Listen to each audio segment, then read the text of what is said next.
Namaskar, everyone.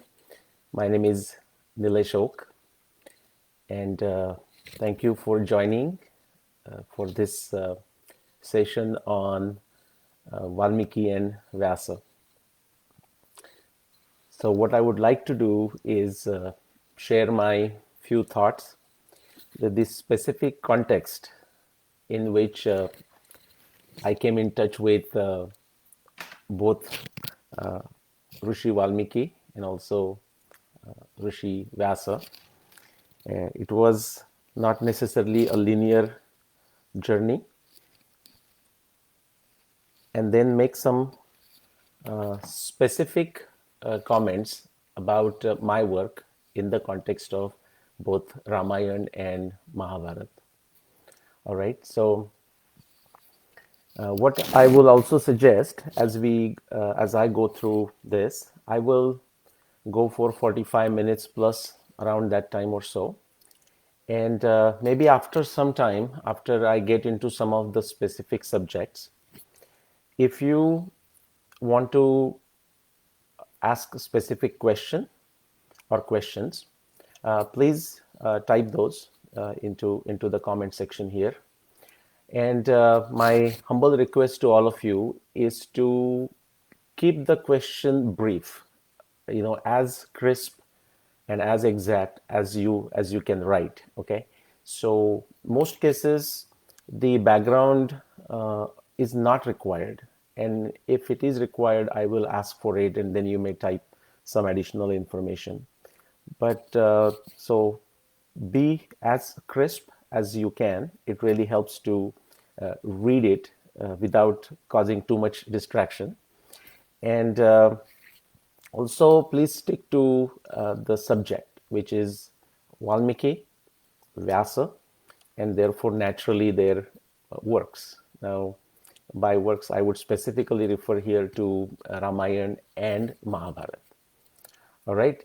So with that, let me begin. And what I have asked, a couple others to do, and including Sampadanandaji, is that he might actually go through the questions and might text me the question, okay, here. So I don't have to actually read through it. All right, so with that, let's go. So let's begin with what Sri Aurobindo ji has said about Vyasa and Valmiki. Now he included one more. He included Kalidas into the list. And what he wrote is very interesting, not surprising at all. But see, he wrote it. The specific statement, I will actually read it to you. It's written more than 100 years ago. Like, this is from his early cultural writings. And when you read it today, or at least when I read it today, it feels so fresh. Okay, which means to say as if nothing has changed, at least in terms of the conviction in last 100 years. In this case, I would say that's a good thing. Okay, there are many other things that we can talk about where some of the wrong convictions that we developed through last 200, 300 years, and unfortunately they have not gone away in last 100 years or 200 years.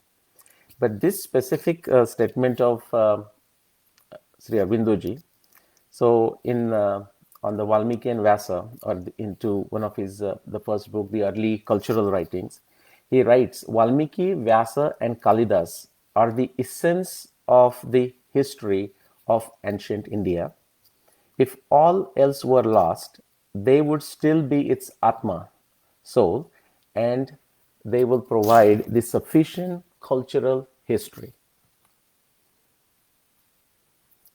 Now, India is lucky to have so much additional vast narratives. So we have Veda, of course, we have Puranas, and so many other works. But the Ramayana and Mahabharata, in terms of history, in terms of let's say the definition of a itihas, and I'll use the word interchangeably, the history and itihas, is what? So it's purva vruttam katha yuktam. Purva vruttam katha yuktam itihasam prachakshate. So we have for us as a ancient heritage, Ramayana and Mahabharata, and that comes from Vyasa and Valmiki. And then he introduced Kalidas into the discussion. I will not get into the works of Kalidas, but just because I'm on the subject and I may not get a chance to go back to Kalidas, I'll say that I did not realize this for a long time because my focus was only on the Valmiki Ramayana and Mahabharata. But one of my co-researcher, one of who works with me, and also she works independently. Her name Rupa Bhatiji.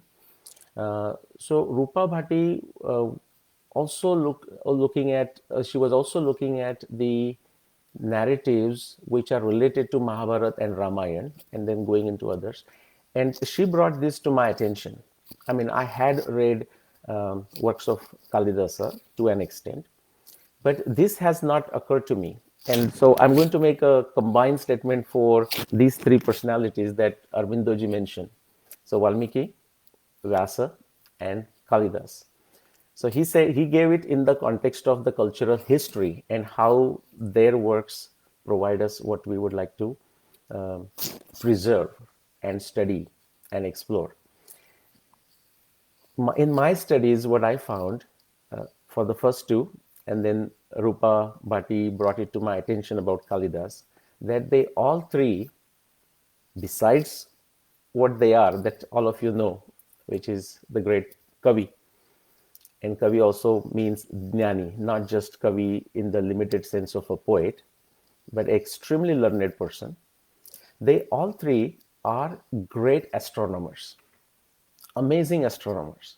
Now, that would not be necessarily obvious to anyone, either reading Ramayana or Mahabharata. At a first glance, that's not obvious, okay? But they are, and I'll get to that point. So these two works really help us in terms of understanding the Purvavruttam and Kathayuktam.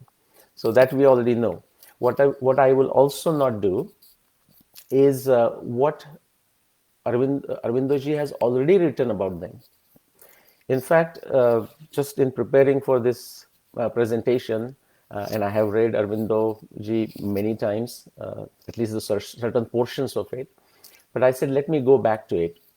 And every time you go back to the writings of these great individuals, like Vinoba is another one that I find so refreshing. Every time you just go and read it or reread, and you get different insights.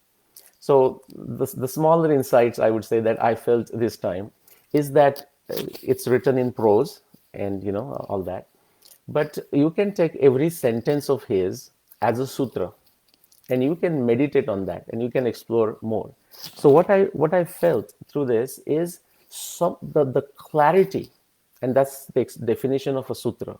There is no useless stuff into sutra. Every single word has a meaning.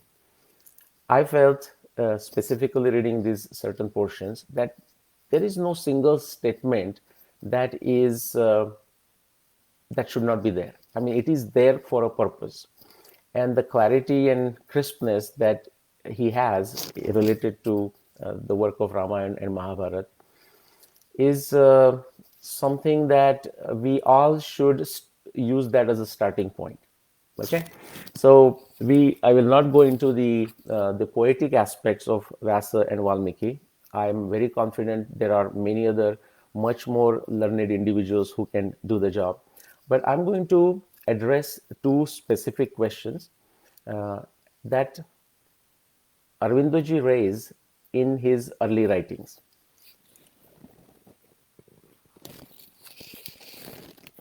The questions that he had, or we as a Indian civilization, we had about Ramayana and Mahabharata. So let's go 100 years ago. So these early writings are from 1890 to 1910. And it's almost like gives us another view of that time. And it's a very optimistic view. And really happy to read those. I mean, I get goosebumps. And you can start seeing the contemporary things, that almost has the similarity with Valmiki writing about Rama in his times. So Valmiki's writing is contemporary to Rama's time, and Vyasa's writings are also contemporary to uh, time of Kurus and Pandavas. Now, how can we say that it's then Purva Vruttam? Well, in both cases, they are Purva Vruttam in the sense that although they were contemporary to the timing of Ramayana and Mahabharata, we have sufficient references in Ramayana and Mahabharata to tell us that they sat down after the significant events of either Ramayana or Mahabharata took place. So, in case of Valmiki Ramayana, we know that he wrote Ramayana and then he taught it to Kusha and Lava, or Lava and Kusha, and then they came and sang to Bhagwan Ram. In case of Mahabharata, we have clear references that Valmiki sat down. This is in I mean, it comes in Adi Parva, but we also know, like, after Dhritarashtra, Gandhari, Kunti, they left for the forest, like Ashrama Vasika Parva. That's the time. So approximately 16 to 18 years after the Mahabharata war, that's when he sat down to write Mahabharata.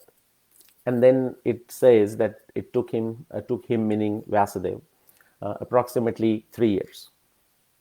So that's how the Purva Vruttam, and then they wrote it in a Katha Yuktam, in a also poetry form, and that's how it comes to us.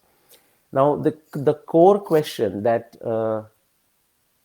was on the mind of the great Indian sages 100 years ago, along with Arbindoji, there were many others, who were facing the same question, because every nation needs their narrative, and whereas many other countries don't mind artificially, synthetically creating their narrative, it's something we are fortunate that we have no need, just for the sake of it, to create our narrative.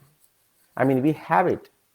If there is any need, that is for us to study, tapasya, understand it, and not just leave it at that, but explore it. Okay, explore it further. I mean, it's foolish to think that everything great, everything worthy that needs to be stated or that needs to be researched is already been done by somebody, whether it is a what is the right word? Say, think of the secular history, the physical history, in terms of rivers and the names of the kings and who ruled where and what and so on. Or if it's a adhyatmic aspect, the philosophical or the darshan aspect, it is indeed foolish to think that all the great that needs to be done is already been done and we are just the consumers. No, we have to be very active consumers, and almost participants. I mean, that's the idea of a civilization. But back to the specific point. So going back 100 years, and that was the issue, that was the question for everyone before.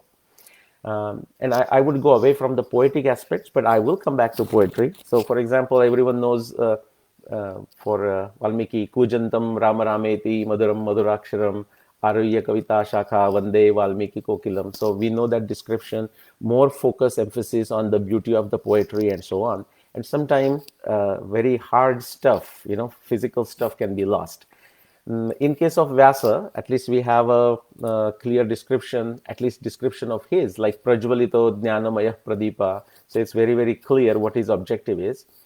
But it's very important that we understand that in both cases, the objective why they are writing is actually very, very clear. Okay, so they are writing itihas, both in case of Ramayana and in case of Mahabharata.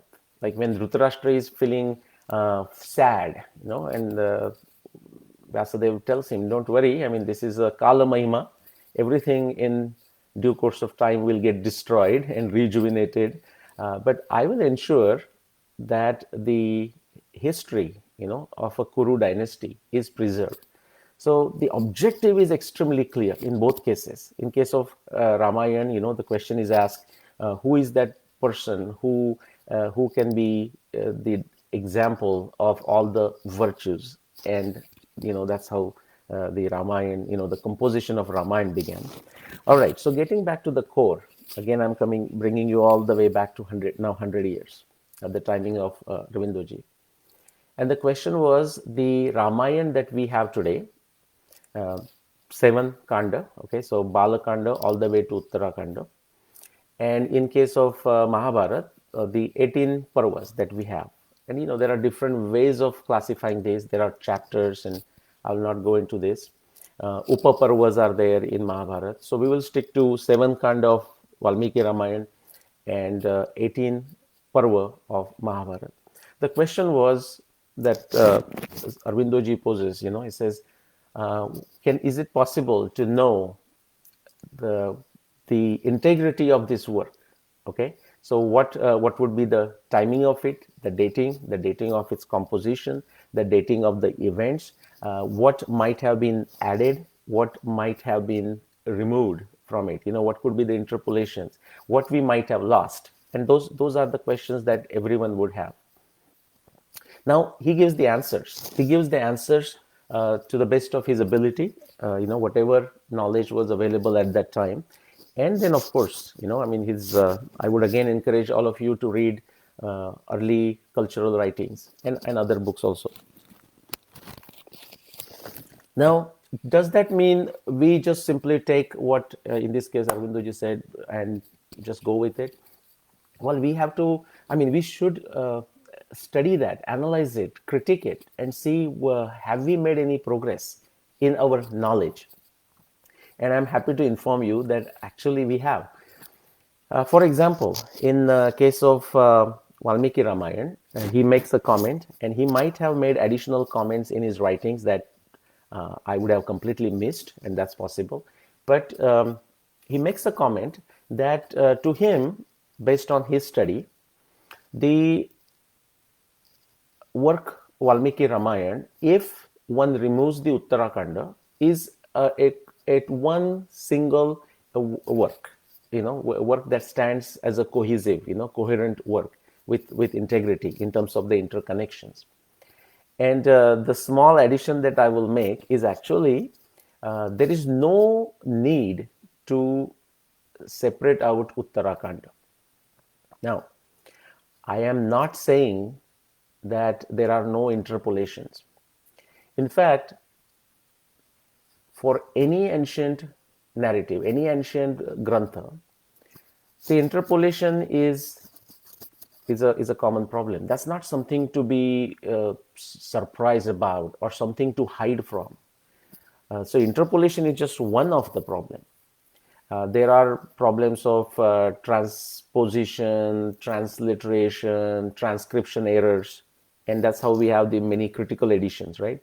And critical editions is a great stuff, because we don't have necessarily all the manuscripts, but to create a critical edition, they have to go in search of finding multiple manuscripts for the same work. And then if you look at the work of Bhandarkar Oriental, so they select one at the top and they use a certain predefined criteria. That's all fine. But they write down all the variations that they find between different manuscripts. So what my work showed, and I'll briefly describe it, it's there in my books and blogs and YouTube talks, is that there is no reason whatsoever to leave Uttarakanda away. Now, there could be individual chapters that may be interpolated, individual verses that could be interpolated. And I'll give you one illustration of, how comfortable the Indian psyche is to hold these apparently contradictory things together without being, vexed about it, without being, sweating too much over this. And actually, I really, my dandavat to those people who decided to retain these variations almost mutually contradictory, conflicting narrations in the same text. So it must be a huge Shraddha. So Shraddha has a role to play. And it is this, that they didn't prematurely thought of removing something, thinking, oh, this doesn't make sense, let me throw this away. And that might have happened too. And I'll give a couple of illustrations of this. So the improvement that we have seen possible in last 100 years, there may be many improvements in other areas, is that we don't have to throw Uttarakhand. And I'm making this point deliberately because many of our researchers, when I say our researchers, the pro-India sounding researchers, are very much stuck into this Western nonsense of that happened over last 200, 300 plus years. And if you look at writings of Aurobindo ji, he doesn't mince words at all. For example, I'll just as a illustration, I'll read something just in the middle. He says, but it is not from European scholars that we must expect a solution of the Mahabharata problem, and I will say, or Ramayana problem. They have no qualifications. He's not mincing words. They have no qualifications for the task except a power of indefatigable research and collocation. And in dealing with the Mahabharata, even this power seems to have deserted them. What a perfect description of the entire efforts of last 200, 300 years by Western scholarship. Now, but when I say Western scholarship, I'm not referring to the skin of the, the color of the skin, okay? It's a Western mindset, I would say. And, right now it can be found in plenty in India. And so when we as an individual look at any work, we cannot be lazy about it. Any person's work, including my works, okay? You cannot be lazy about it. You cannot take this on a leap of faith and say, okay, no, so I read it and therefore it must be true. How tamasic that is. Okay, the Shabda is just the beginning of it. I mean, we all of us have to develop our skill set, And people think, oh, okay, so if they read my book, because I have written mostly based on astronomy, although that's not totally true, they immediately think they don't understand because they don't know astronomy. I would say knowledge of astronomy helps, but to think that because they don't know astronomy, that's why they have a trouble understanding my books, no, that's very nonsensical. And I'm not saying because of my books, I'm saying that's true for any subject. What we really need is a common sense. What we really need is that critical, analytical attitude. There is no special training that necessarily is required. Okay, so I'll get to that. So that's about the Valmiki Ramayana. And so why am I saying this? I mean, am I asking you to just take my word for this? No. This is very interesting. And actually, my journey started with Mahabharata, and then I came to Ramayana. Since I'm on the Ramayana, let me just mention that. So after I did my work on Mahabharata, and based on the all the internal astronomy references of Mahabharata, I arrived at a specific year for the year of the Mahabharata war. That is 5561 BCE, which is more than 7,500 years ago. So it's for a simple conversation, it's perfectly okay to say it's more than 7,500 years. But it's also very critical that you also remember 5561 BCE. Now, why do I say that? Like when I have these conversations, and I have these conversations in social media every day, and people say, okay, just tell me the approximate number. That's good enough for me. And I'm going to tell you that's not good enough. For example, when I say 5561 BCE, the beauty of Vyasa and Valmiki and his narrations, their narrations are such that, frankly, you cannot move that 5561 BCE to 5564 BCE or 5558 BCE. Absolutely, you cannot do that. Okay, the information, for example, in case of Mahabharata, I came across more than 300 plus specific astronomy observations. Okay, by astronomy observations, I mean, of course, the planets and the stars and nakshatra, tithi, lunar months, seasons, all these kinds of descriptions, phases and positions of the moon, positions of the sun, eclipses, comets. I mean, all of these descriptions of seasons. But they all eventually take you to that specific number. So you cannot just go by even approximation, because that starts creating problems. Okay, I mean, our people will say, okay, oh, yeah, plus minus 1,000 years, that's fine. Plus minus 2,000 years, that's fine. No, it's not fine. In fact, if you don't agree with a specific date, question it. So, 5561 BC, if you have objections, bring those objections. But just because, they are approximately the same, therefore it's reasonable, it's good enough for us. Aryan invasion theory is dismissed anyways because of it. No, because see, it's not the whole study of Itihasa is not to dismiss some stupid theory like Aryan invasion theory, which is not a theory to begin with. It's a dogma. And you can go to YouTube and watch my talks on what falsifies Aryan invasion theory. We have to do this for ourselves, not to only falsify some false notion that some power hungry people have created. So the objective is much more. Now let me come back to Valmiki Ramayana. Now, Mahabharata has a lot of astronomy evidence. Apparently, I did not know it, but many people knew it. Actually, for 125 years, people are doing this. More than 100 years, by the way. It can go back to the time of Nilkanth Chaturda, that as we have documented, which goes back to 300 years plus. But what is interesting is this. When I completed my work, as far as the dating is concerned on on Mahabharata, I went around and asked the uh, researchers, who I thought would be aware about Valmiki Ramayana. So by researchers, I mean either in academia or outside academia. And the answer I received is that, okay, so Mahabharata has something, but Valmiki Ramayana, they had apparently tried and they haven't found much. So I said, okay, maybe that's the reality. But I said, why give up? At least let me try. And so when I started trying, and let me see if I have a book here. I will not go because of my speakers. So my notebook, so from 15 years ago or so. And so I started reading Valmiki Ramayana and noting down the references. And what surprised me, because remember, Valmiki Ramayana is what, around 24,000 verses, okay? And Mahabharata that we have today, if you include the southern edition verses, then it's around 125,000 verses. So from 125,000 verses, I had extracted around 300 references. In Valmiki Ramayana, I wasn't sure. I was just going with my very simple, dumb understanding as a proportion. And I thought, I don't know what I'm going to find. In Valmiki Ramayana, I found close to 600 specific astronomy references, the same definition that I applied. And again, what I said about Mahabharata is also true about Valmiki Ramayana. And it's not limited to astronomy evidence alone. I mean, you can think of so many other areas, like beyond astronomy, the whole rivers, the morphodynamics of rivers, how they have changed their paths, their size, like which was the biggest river, which was the big river, how they have changed their status, like Mahasaraswati changing into Saraswati to eventually disappearing.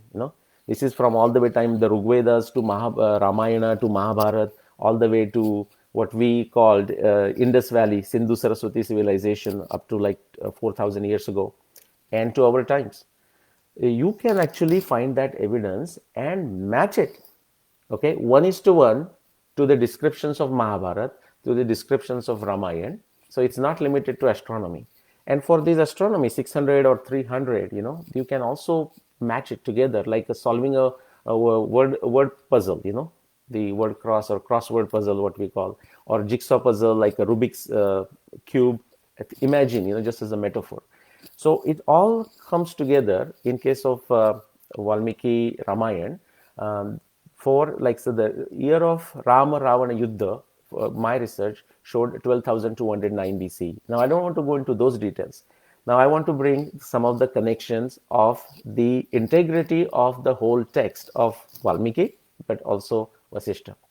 So now so many objections are raised why Uttarakanda is not part of the first six kanda. Even people talk about Balakanda being added and so on.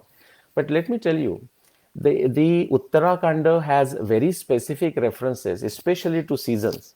And specifically, when Ram, Lakshman, Sita, they come back to Ayodhya, and along with them, Vibhishan is there, and also the Vanara leaders are there, Sugriv and Hanuman and others.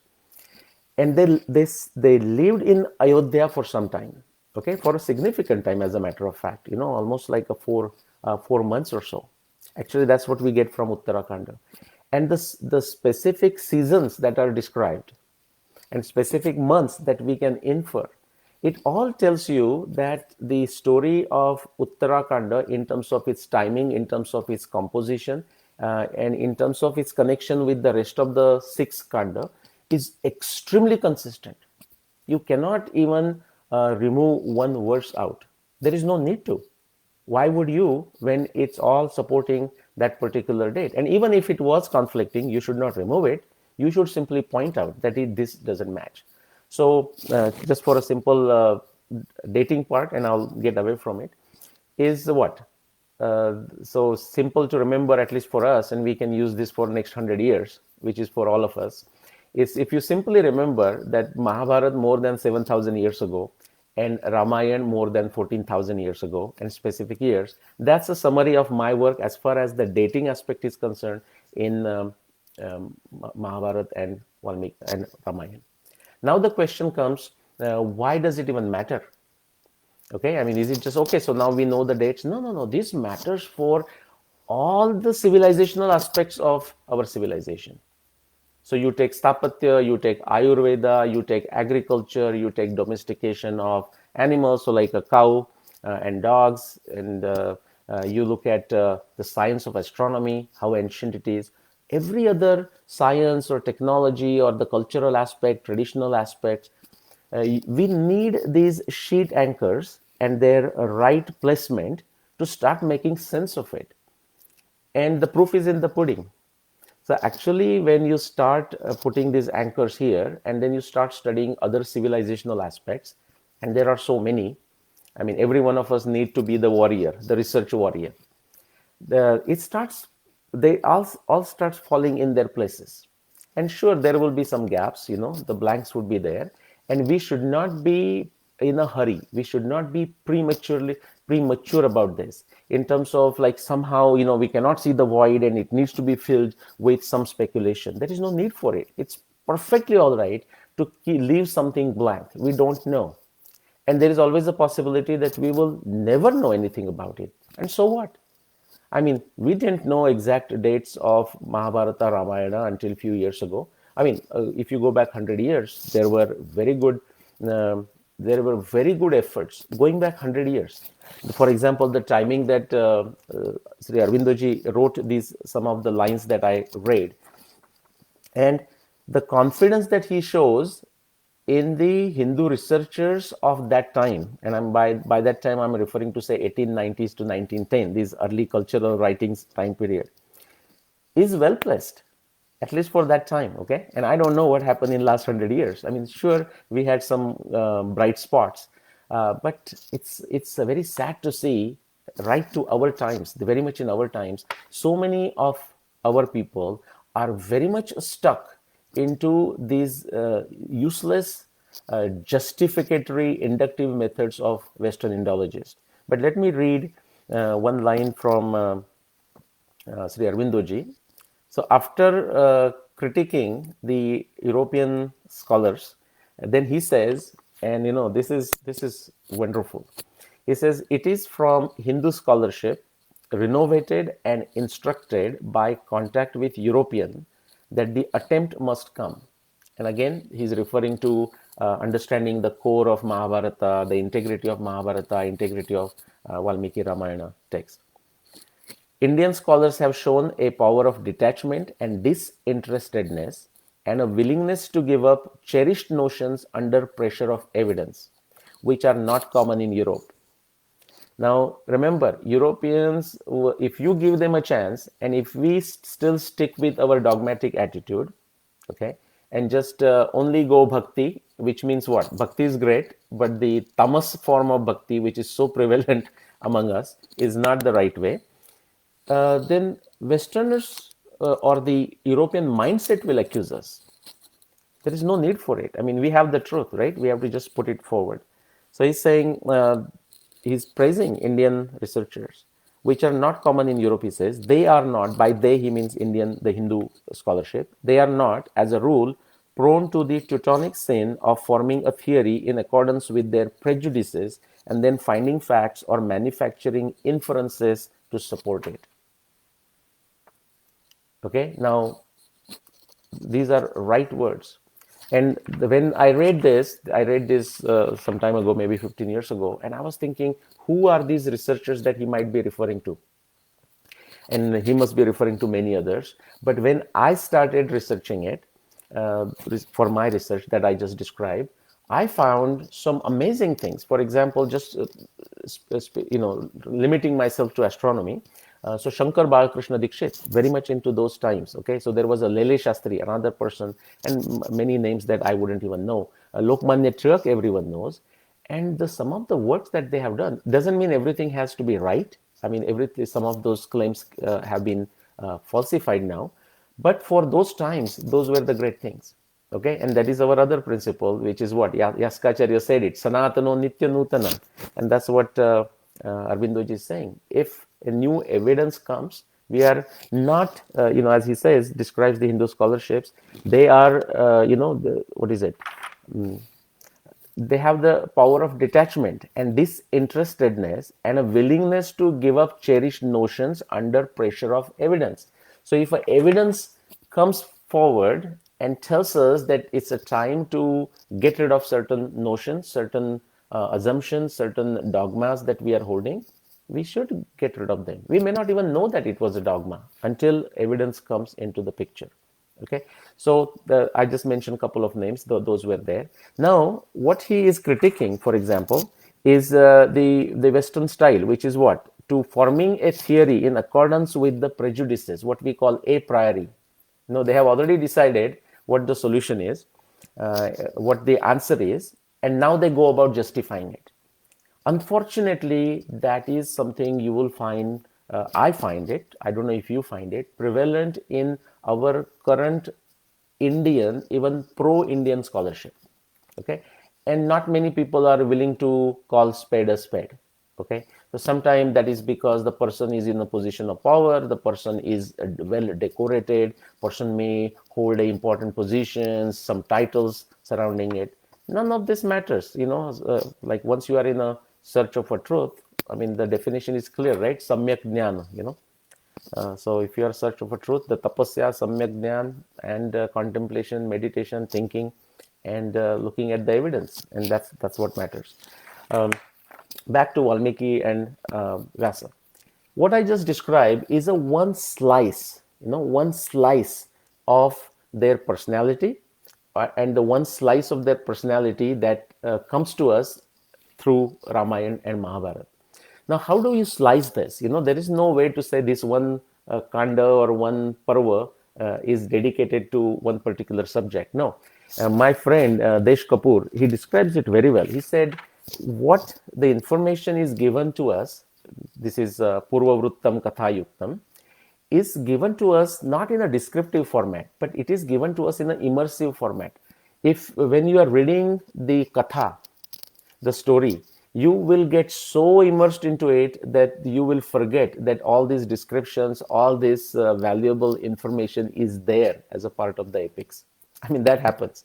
For example, if I'm looking for my astronomy evidence, and so I tell myself that I should not get interested in the story.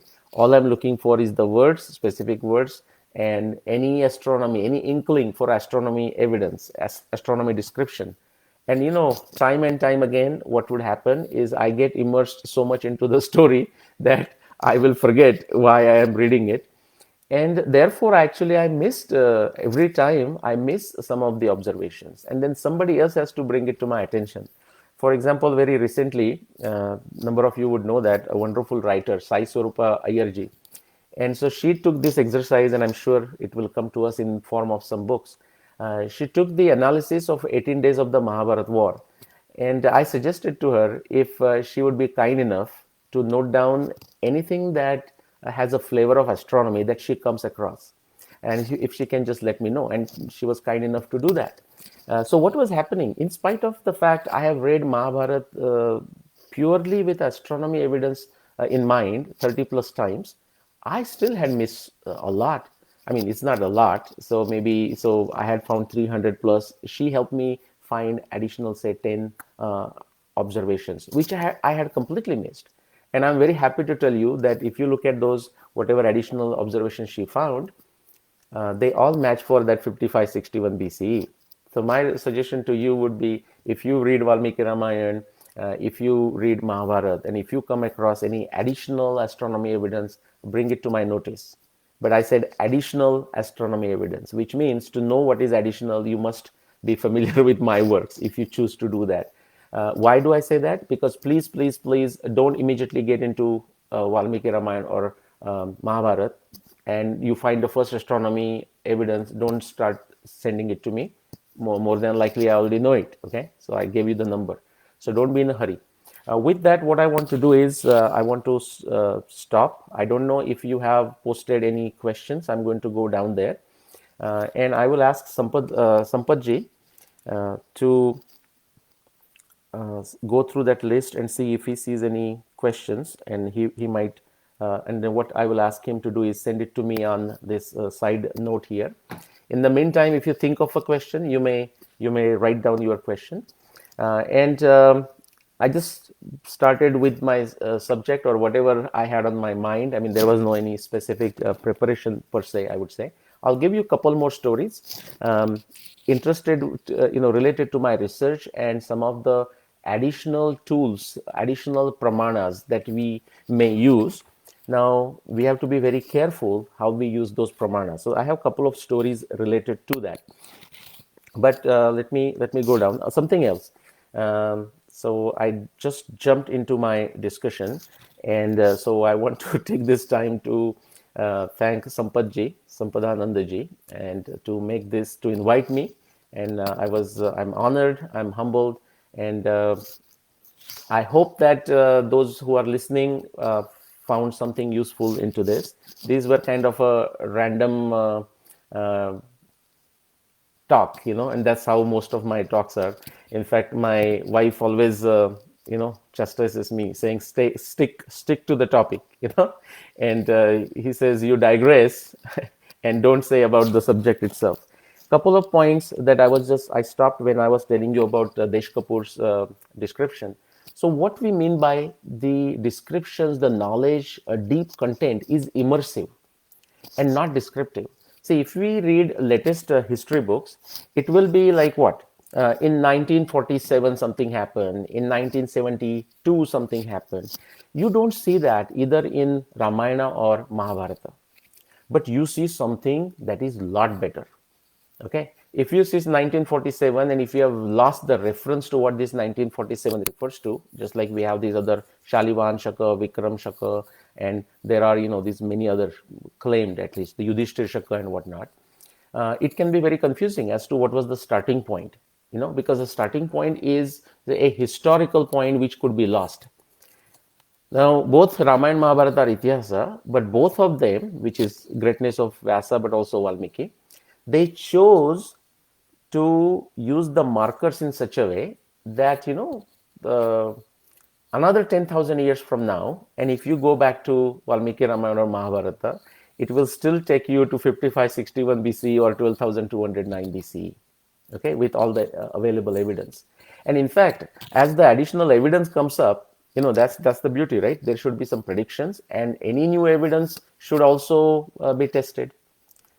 In fact, for my first book was in 2011 when I came up with the Mahabharata dating 5561 BC. By the way, that date in a very different fashion was proposed by Dr. P.V. Vartak, many years ago, like 1970s. The Ramayana date that I came up, nobody had proposed something similar. So Ramayana book I wrote in 2014, and lo and behold, just lucky, I mean, yesterday Sampadanandaji quoted me another verse from Rigved, like the first mandal, the 10th sukta, and the Ruk number 2.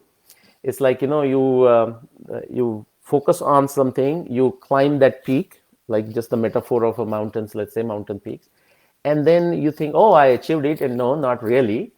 Then you see another big peak, and now you have to conquer that. In fact, that's the process of science, almost as a metaphorically embedded into this 110.2 of Rigveda, which is what?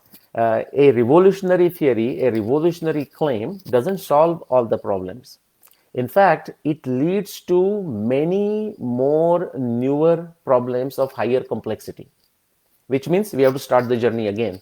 Like Sir Karl Popper, the best philosopher of science of our times, he says, he describes the journey as a P1, TT, EE, P2. P1 is the problem number one, like when did Mahabharata war happen? So you go try to solve this. And to solve it, what you do is you propose a tentative theory, like what I said, all astronomy observations of Mahabharata text are actual, factual, visual observations of the sky. Then you look at the evidence against this theory, you do the error elimination experiments, that's EE. And when it's done, so 5561 BC, I mean, is that a time to say all is done? No, it's a time for celebration because you are at the top of one peak.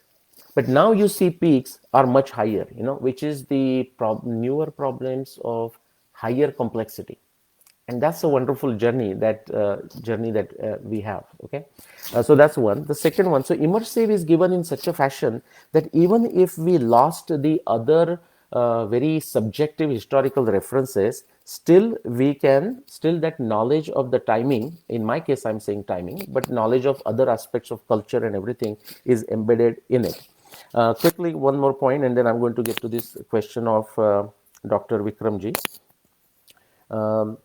Somebody asked me, this is before, so like, is this like, but what is the proof that Valmiki or Vyasa have put this as like a jigsaw puzzle? The evidence they have, uh, what you call, captured in their poetry, and what is the proof that it is like a jigsaw puzzle?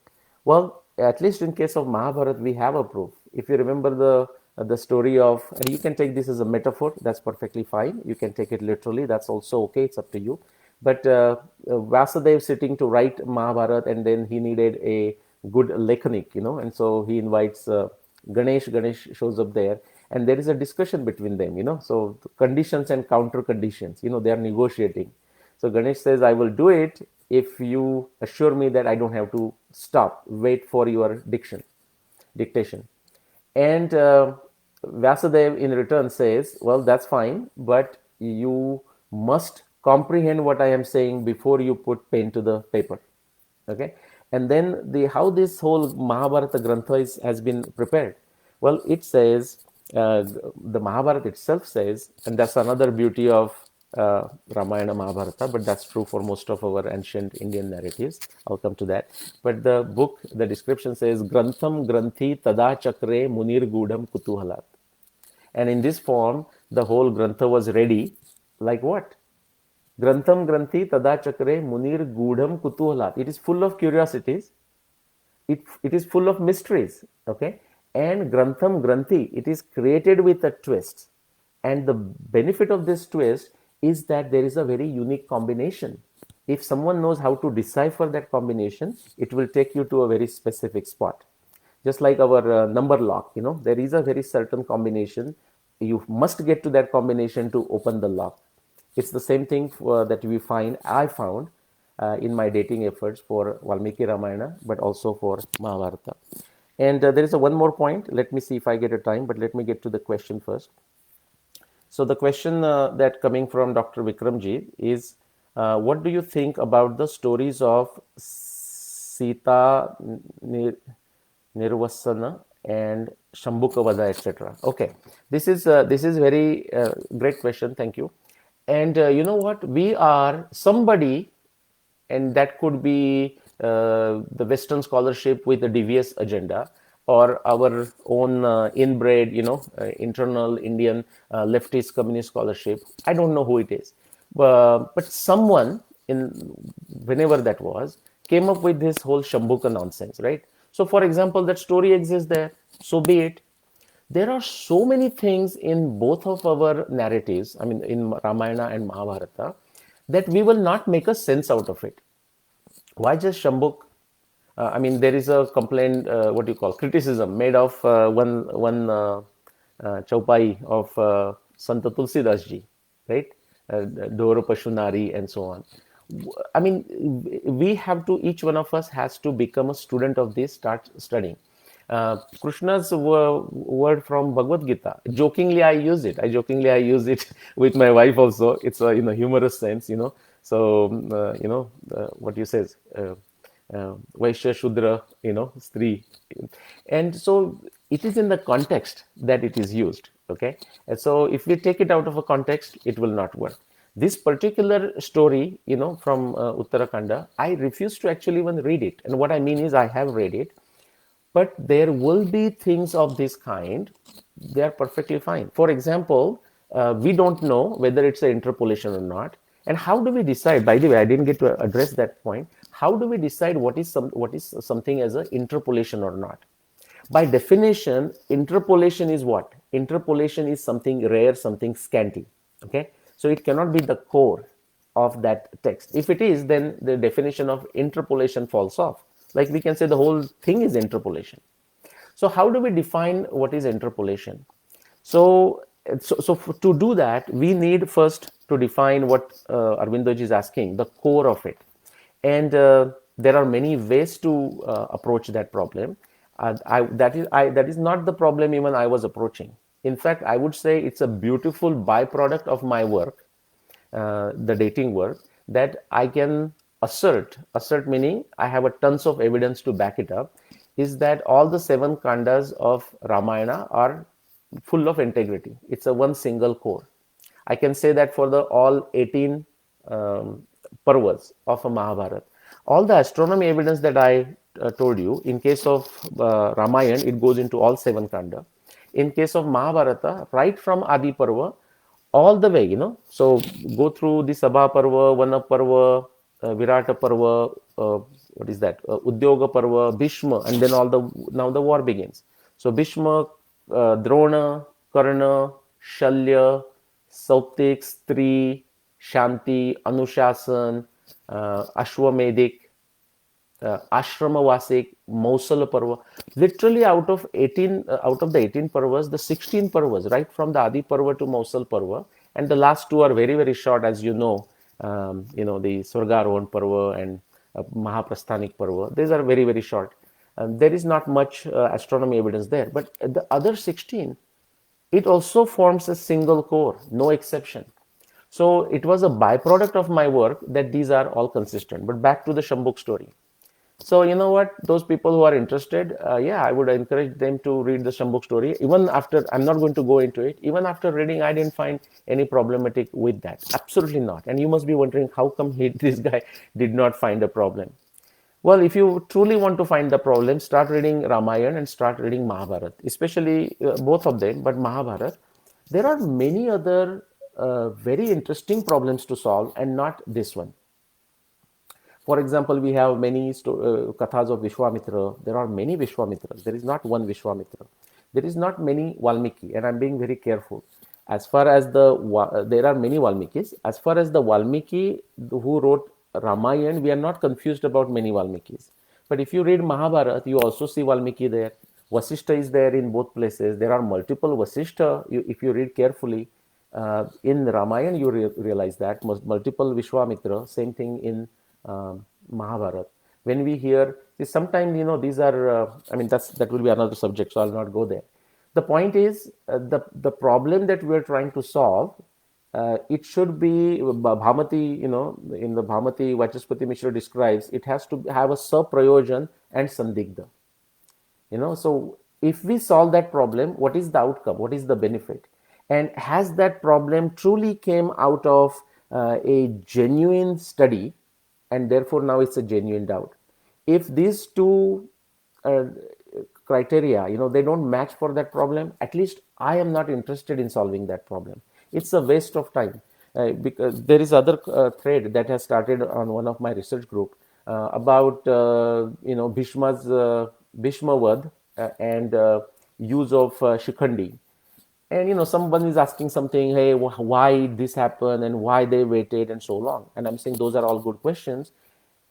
The question should be driven by Saprayojan and Sandigdha. Guys, otherwise, we have very limited resources as to what we are doing. There is so much to study. And we shouldn't spend too much time. I mean, this Shambuka story, for example, is been bitten to death, in every possible way on both sides. Treat that as a I don't know. I mean, I don't know is a perfect legitimate answer. Okay. And so what, for example, does that story appear consistent with, say, rest of the uh, character and rest of the dealings of Bhagwan Ram in rest of Ramayana? I mean, that's the question that we need to ask. Quickly, I will mention, for example, how a contradictory, conflicting stuff can exist. And this, thank you for asking that question, by the way, Vikramji, because this could be interpolation. I'm not saying it's interpolation. That's what the argument people make. And I'll get to these questions here. But just quick one is age of Rama. How old was Ram, and of course, therefore, Sita and Lakshman and everyone else when they left for Vanvas? Now, I don't know how many of you know this problem or heard about it. But in my discussions, people will simply state something as if like they have figured it out. They say, "Arey, bhai, Ram was 25 years old when he left for Vanvas, but you are saying he was a 17, 18." No, I am not saying it. It is Valmiki Ramayana which is saying it. Now, that same Valmiki Ramayana, if you analyze it, and that's why we need this Nyaya background, to start analyzing the Darshana background, not just Nyaya, all six Darshana background. There are two sets of evidence that emerge as it relates to how old Rama was when he left for Vanvas. Okay, one set will guide you towards saying that he was 17, 18 years old.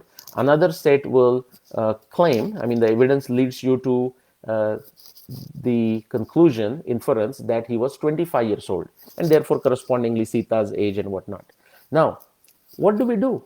See, that's why I said I really do naman to those people who preserved these epics for us. They did not find any conflict, and I'm glad they did not find the conflict and worried about Shambuka story or something else. They just preserved whatever came to them and just passed it on to the next person. Now, that is the one certain aspect of it. It's a very virtuous activity, but that's not where we need to stop.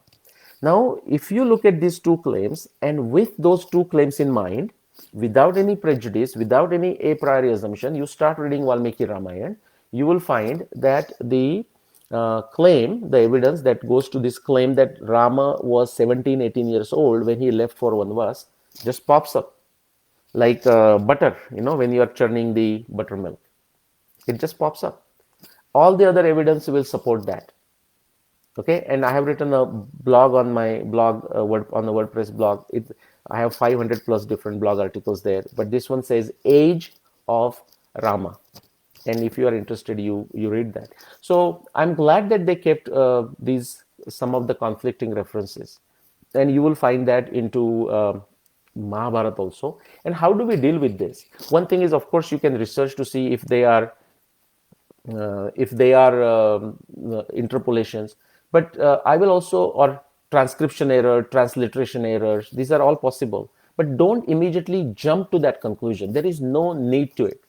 In science, we have something called truth likeness score, or verisimilitude score, but truth likeness is an easy word for people to remember. What it means is, if we have a certain theory, so like Rama was a virtuous individual with the 16 qualities. Okay, so that's our theory, let's say, because that's where Valmiki has started, right at the beginning of Balakanda and Ayodhya Kanda. Now, with that theory, you can start looking through the Valmiki Ramayana, and every time you find a reference which matches that description, put it on one side. So that reference corroborates that thesis that Rama was a virtuous king, prince, whatever you want to call it. Now you also find, if you find anything that goes against, and just note it down and look at the score. It's like a tennis match. So when player A and B, you hear about them, and you hear the score 6-1, 6-0, 6-2, a best of 5. You know that the person who scored on this 6 side is the winner. That doesn't mean there may not be some things that he would have lost. Why Shambuka story? I think more interesting. Shambuka could be, I don't know what it is, but more interesting is the Wali Vada. Okay, and you can read a lot about, was that a correct act on the part of Rama? And what a beautiful descriptions. You can see the subtleties and the statecraft, the challenges that a king has to behave, it's not, or a prince in this case has to behave. It's not very easy, right? And therefore, if you read into Yoga Vasishta or other places, what is the advice that Vasishta is giving to Rama? He's saying, okay, so antastyagi bahisangi, outside as a prince, he has certain duties to do, okay? But antastyagi, be unattached internally, antastyagi bahisangi loke vichara raghava. In dealing, because he's a prince, he doesn't have the luxury that we may have to do something or not do something. Okay, this is not a justification for a Shambhuka story. In fact, the Shambhuka story, I go to World Ramayana conferences, and there's so much discussion on this, and it really bothers me. I mean, why are we wasting time? At least that's my limited viewpoint, okay, for that story. There is so much other stuff that is interesting, that's relevant, and that can be actually critique. I mean, it's perfectly okay to critique Rama's actions or even Krishna's actions, because these great kavi, they have placed it there for a reason, to tell us that life is not just black and white, okay? And then there are, that's when the nature of dharma is so subtle, and how do we make that decision? And that's the objective of these, right? These both are Arsha Kavya, and what is the objective of Arsha Kavya is to teach us, to inspire us, to make us feel confident about ourselves, that we can do things, we can overcome problems, and so on. Let me go to this question from Harshadji Khole. Nilesh, for your insightful talk. My question is related to astronomy. Can we update our traditional lunisolar calendar based on latest astronomical data? I'm working with one family of traditional Panchanga Karta, we can call it. They are one of the oldest, if not the oldest, who are still functioning, creating Panchang and providing the Panchang. I'm working with them. And if all goes well, very soon we will have something out. Now, remember, this will be an effort, and like all other efforts, it will not make everyone happy. Okay, that is the nature of it, right? If it has to be a black and white, like all we decide is a gulab jamun is what it is. We can make the best gulab jamun and give it to everyone. Okay, that's a simple one. The lunisolar calendar, and especially the different traditions that exist within India, the tradition for the calendar, I'm talking only for a panchang. So what happens? The north is using a certain, Purnamanta Panchang. Then there are other parts, including the government of India, which is a Amanta Panchang. And then if you go to the south, of course, it's not a question of Purnamanta, Amanta, but they are, I mean, individual person, if you ask which Panchang you use or which Panchang will you use, and the person will refer to their matha. They are many times, which is great thing in a way, connected with a specific matha. And whatever that panchang that the matha uses, or they produce their own, or they use it, that's what this person will stick to. So we are not looking for unanimity, but in terms of having a functional lunisolar calendar, okay, because either we already use Gregorian calendar. And by the way, it's very important that you realize, in spite of the limitations of Gregorian calendar, it's an extremely accurate, functional, solar-based calendar. Okay, so if we want to develop something better, we must first acknowledge, do the Purva Paksha of a Gregorian calendar.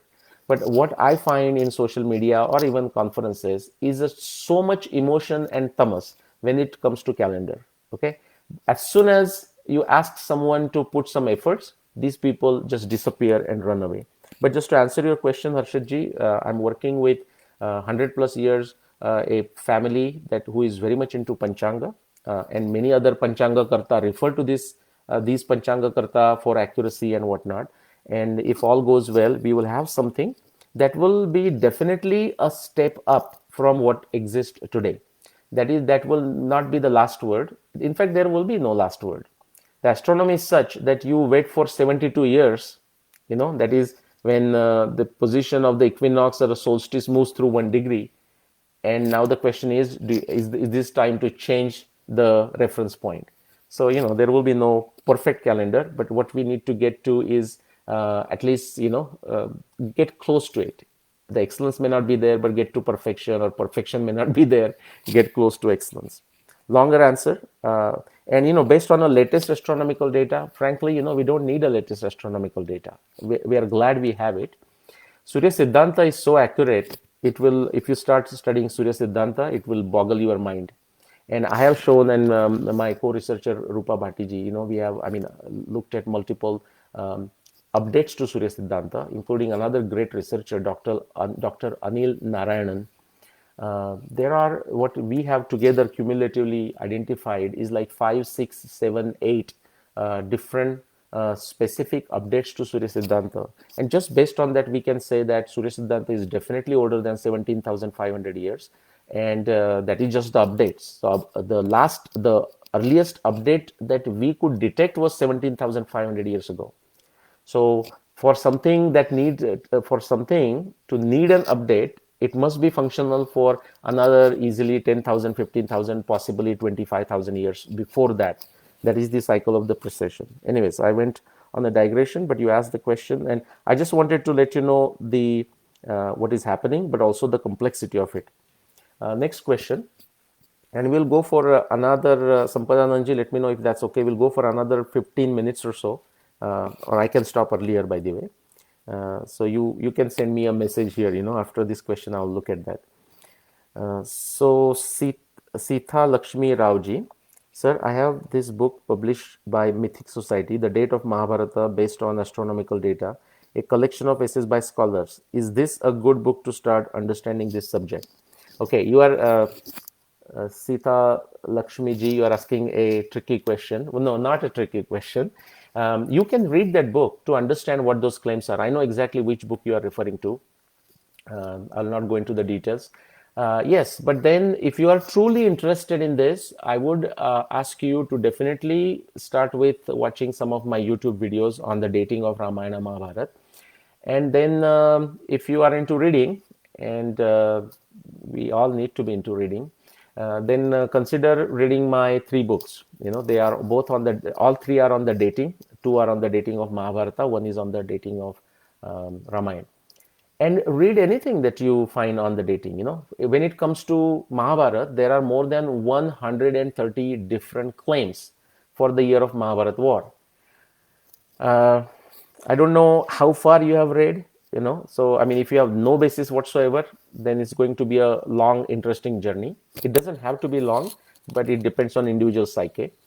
If in case of Ramayana, there are not many claims, maybe 15 claims or so. But I told my dates, right? Now here is the challenge.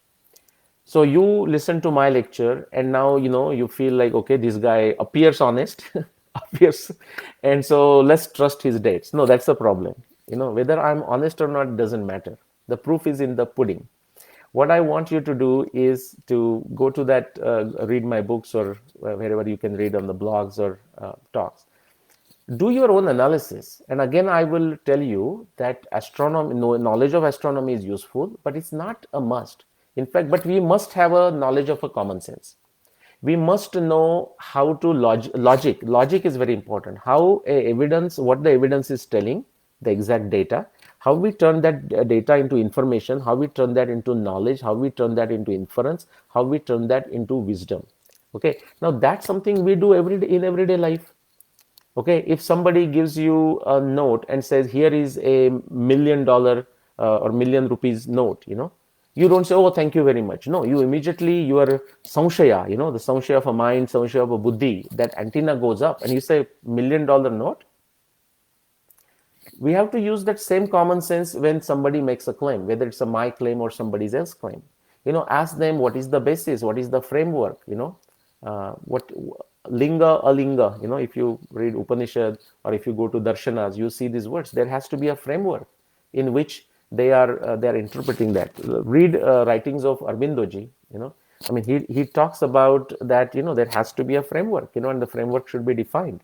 Okay, so then you come to your conclusion, because see, if I tell you my date, which I did, and then you go to attend another talk and that person appears equally convincing, I would say the problem is neither with that researcher nor with me. The problem is with you, that you easily get convinced when you listen to someone.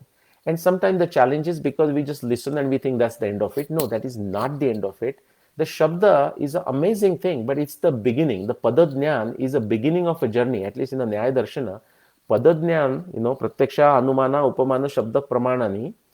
But just like, in the Sanskrit, they will say if you want to understand the verse, start from the end, and then go and you understand it very well. Just like in English, you'll start from the beginning and try to understand the meaning. In Sanskrit verse or Sanskrit statement sometime too, you start backwards. Same thing I would say, Pratyaksha, Anumana, Upamana, Shabda. You hear something, you heard my claim. Don't stop there. From there, you have to go through like 11 steps to Pratyaksha, like your own personal experience. Anyways, Sampatji, I'm going to look at your comment if you want me to stop. If there are other questions, we can go. Let's see. Okay, we'll go for another 15 minutes there. And there are questions. So let's see. Okay. And so Sita Lakshmiji, hopefully I answered your question. And I remain very curt, but it's not offense to anyone. In fact, what I'm saying is we cannot take anybody's word. The problem is you will immediately get into confusion as soon as somebody says something otherwise. So we have to build our own understanding of it, and then it won't take time. Okay, I mean, this is the objective truth is out there. I mean, we have a Nyaya Darshana, Vaisheshika Darshana, even the Sankhya and Yoga. Very, very, these are what called realism. It's a very hard realism embedded into these darshanas. I mean, all 6 darshanas, but especially the first 4 that I mentioned. Vaisheshika, Sankhya, Yoga, and Nyaya. So we have our own basis. In fact, the basis of modern science is nothing but our Shad darshanas. No, you will not find anything that gives you an aha moment in terms of the methodology in modern science that is not there in Shad darshanas. I haven't found one. On the other hand, I have found many more deeper insights in Shad darshanas that modern science has not touched yet. And anyways, so very, very objective truth is out there. Okay, we should be willing to put some investment into it. Tapasya, there is no alternative to tapasya, individual tapasya. Okay, let's go. Pankaj Kumarji, so many variations we got in books for these 2 epics. Yeah, yes, and so let me make a quick. I mean, you haven't asked a question, Pankaj Kumarji, or maybe you're making some comments. Many scholars say that Uttarakandam is come later in existence. Is it correct? I already answered that question, Pankaj Kumarji. If you, in case you missed it, you can listen to this talk again or my other talks. So many variations we got in the books for these 2 epics. In fact, look at this as the other way. Look at this as a beauty. The fact that there are so many variations, yes, we know. In spite of that, as I said, just for a limited aspect of the dating of this text based on a purely astronomy evidence, in spite of this variation, if all the astronomy evidence takes you towards a specific date for Mahabharata, all the astronomy evidence of Ramayana takes you towards a specific date of Valmiki Ramayana, we have to feel good about it, which is to say, yes, there are some variations, and go into the depth of those variations. Sometimes it is a word here and there, slightly said in a different fashion. And most of those variations are like that. In spite of those variations, if we can reach the same destination, I mean, that should increase our confidence about these epics and not take it away. Okay, that's the message, Pankaj Kumarji. Varun Karthikji, was Ramayana and Mahabharata was written at the same time the events were taking place? If not, was it retelling of the story that happened in the past? Again, a good question, very frequently asked question. If you look at, so let's start with Ramayana. If you look at Valmiki Ramayana, at the end of Yuddha Kanda, you will see those, what you call, the touch of a honey. You see those verses that usually come at the end of any work in an Indian tradition. Okay, the glory of that work, what is the benefit of reciting that work, and so on. So it does come at the end of a Yuddha Kanda. So in that case, you can look at Uttarakanda as an appendix. Okay, so I mean, that happens all the time. So same thing happened in Mahabharata, right? You have the Mahabharata and also the Harivansha as an appendix, Khila Parva. Even what you can say, again back to Valmiki Ramayana, that after this, up to Yuddha Kanda, it is written like the Rama's victory and all that. Then it's very natural. I mean, that happens to all of us. Like I wrote my first book in 2011 on this when did the Mahabharat war happen, and then what happened. Actually, I haven't written. There is another book that I wrote, but there is material, original research material, possibly worth 30 additional books purely on the Mahabharata, but I don't have a time, resources, and everything that one needs to do it. So that's sitting there.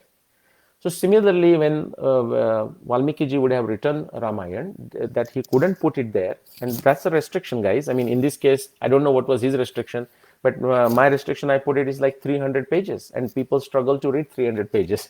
So I didn't want to make it bigger, so that's why I did it. So then additional information at some point they decided to add. Now it could be his students, his disciples. I mean, anything is possible. Valmiki himself would have added as appendix. Same thing with Harivamsha. So that by itself is not problem. And I can tell you, as I told you about Uttarakhanda, it's extremely consistent with the first six. I can say that about the Harivamsha also.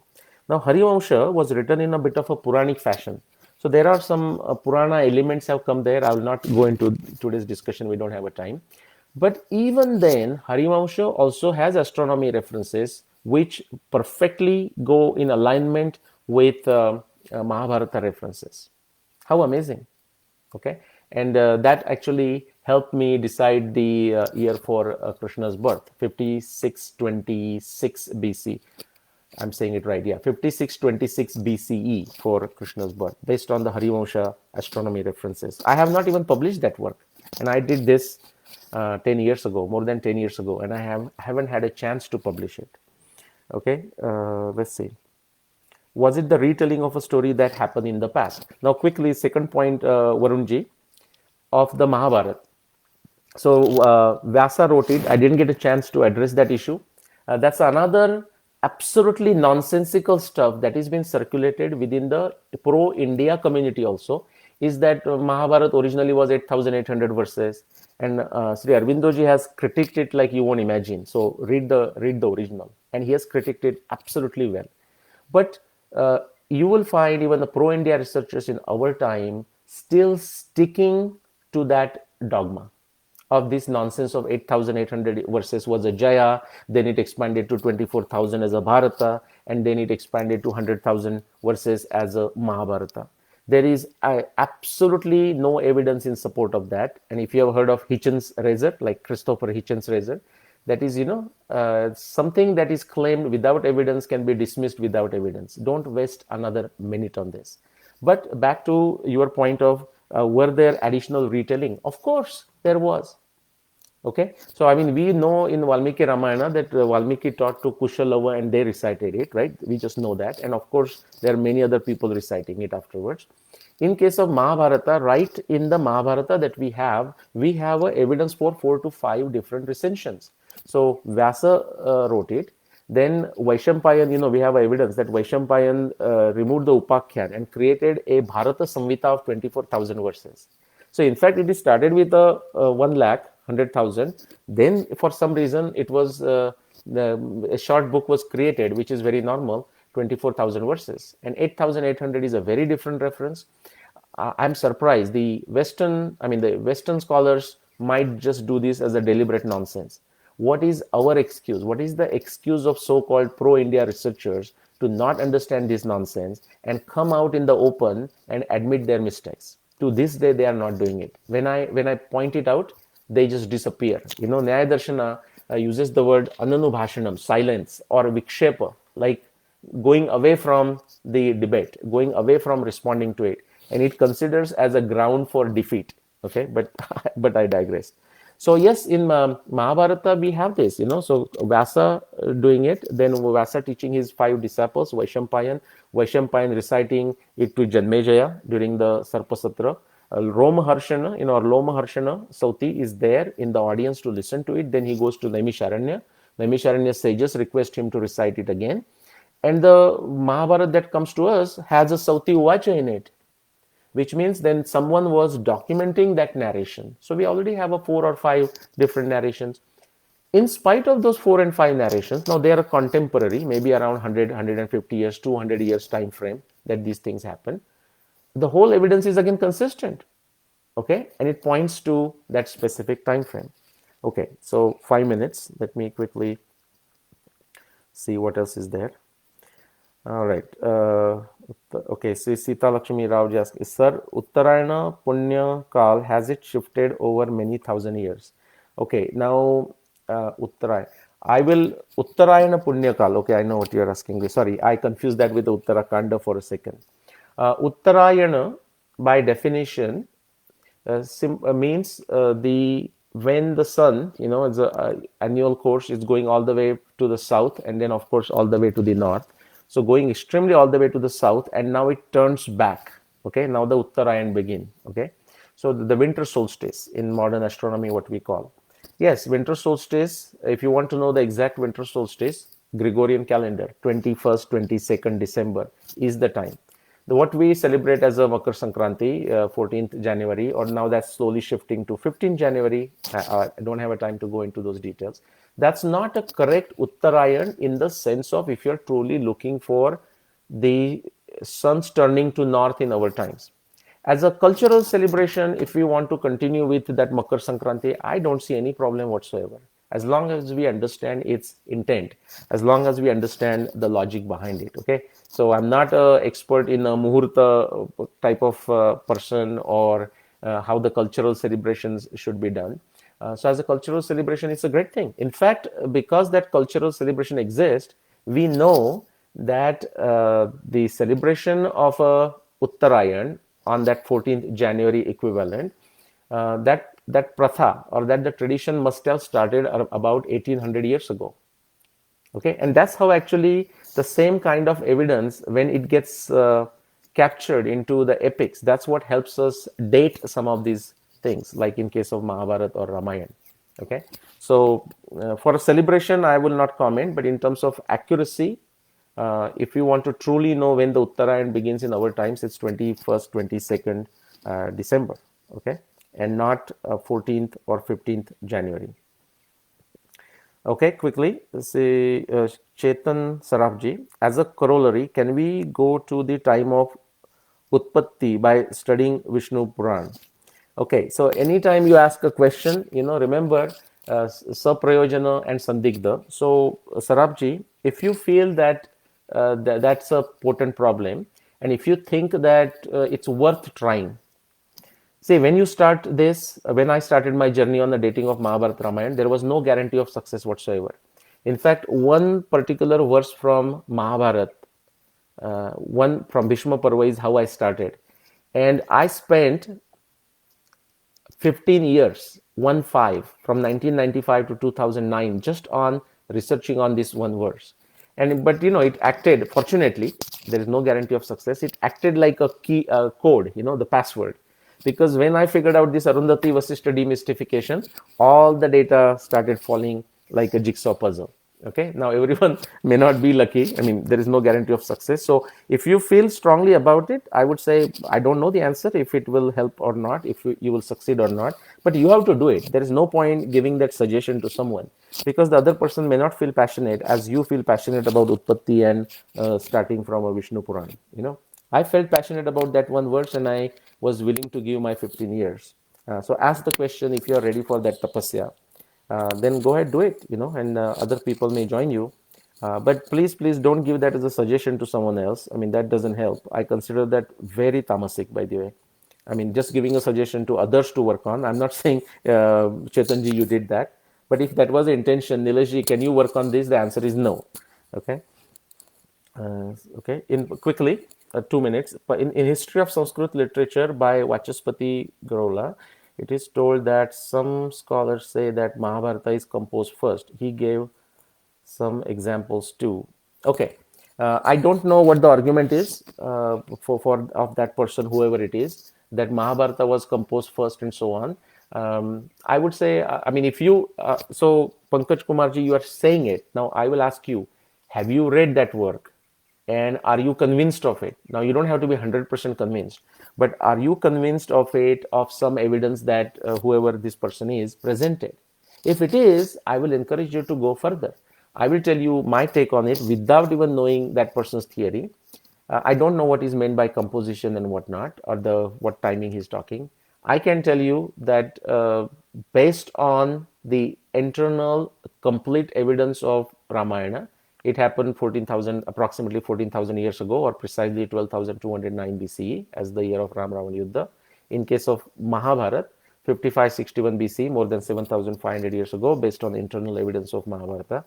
There is not because this is my work, guys. That's not the reason. There is absolutely no ifs and buts around this. In fact, so if anyone disagrees with it, and I would be very happy when they disagree. Actually, people do disagree, and I'm very happy. What I want them to do is critique my book, critique brutally, critique rationally. Write a book about it. Go giving talks about how what Nilesh has done is nonsensical. I would love it, and I would respond to it. This is in the sense of our Vada tradition. This is in the sense of our Darshana tradition. The idea is to these discussions, these disagreements should lead to growth of knowledge. So he may have some interesting points. I have not seen evidence of it. On the other hand, I have tons of evidence that will go against this. But that's not to discount the argument just prima facie. But if you are aware of it, you have to do the work. You cannot just suggest to me and then go away. Okay, because that's why I'm saying Pankaj Kumarji is because that's my experience of last 10 years. People will suggest something and simply walk away. They will not do anything about it. Okay. Pankaj Kumarji again. What is the difference between Jaiminiya Mahabharat and the Vyasa composed Mahabharat?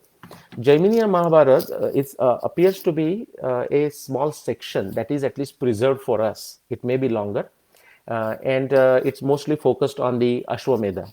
Okay, whereas Mahabharat, the Vyasa Mahabharat, if you want to call it, in fact, the nomenclature is also wrong. Okay, the Jaiminiya versus Vyasa. No, Vyasa taught Mahabharata to many of his disciples, including Jaimini, and so they have their narration, and what is there is preserved for us. Again, I would say you have to get both copies, read them multiple times, and come to your own conclusion to see if there is a difference or what difference it is. All right, I want to stop now. Let's see.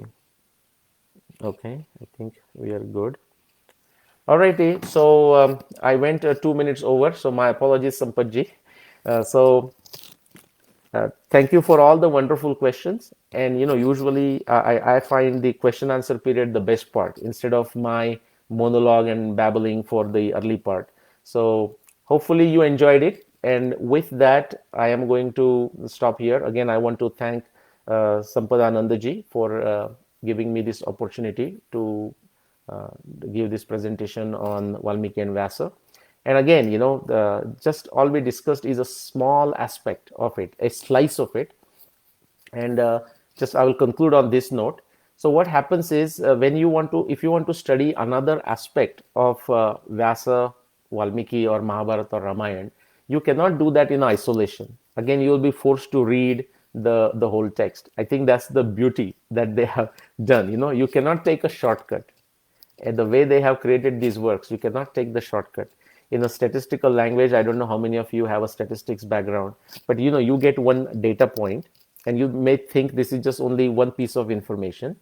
In reality, that one data point is capturing so much more information, but that information becomes obvious or apparent to you as you start looking at the other data points. Okay, so then you can slice and dice the data by using the other data points. You can calculate the average, you can calculate the standard deviation, you can calculate many other statistical parameters. So that one data point has a lot of potential, but by itself it will not tell you that. You need all of this, which means if you are studying any particular aspect of either Ramayana, Mahabharata, or their creators, Valmiki or Vyasa, you would need to study the entire epic. I mean, whether it's a Mahabharata or Ramayana. On that note, I would encourage you, all of you, to study these in the original.